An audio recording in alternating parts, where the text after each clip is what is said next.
International education donors are calling on the federal government to be committed to the implementation and use of the revised national policy on gender in education. And speaking at an event in Abuja to launch the revised policy, the donors explained that if fully implemented, the policy will help to reduce the disparities in access, retention and completion at all levels of education. Helen Osamedenkis reports. Sustainable Development Goal 4 and 5 is aimed at achieving gender equality by ending all forms of discrimination, violence and any harmful practices against women and girls in the public and private spheres.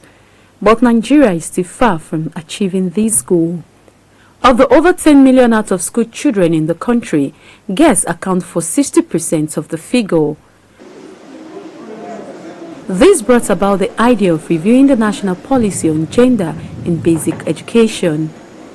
As the government launches the reviewed policy documents, stakeholders want them to ensure these documents do not end like others without implementation.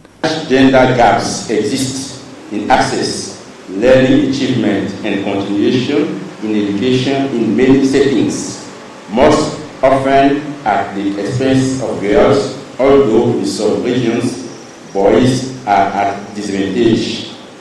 Poverty is critical that countries like Nigeria, with large youthful populations, are at the forefront of driving transformative change to achieve the SDGs. Success in Nigeria will deliver success for Africa and indeed for the globe.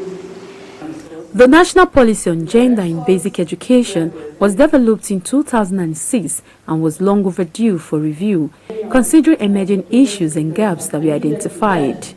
The revised document is now to be used from early childhood care development and education to tertiary education level. The time 2015 was here, it has not been fully achieved, and policies are living documents and are supposed to be reviewed.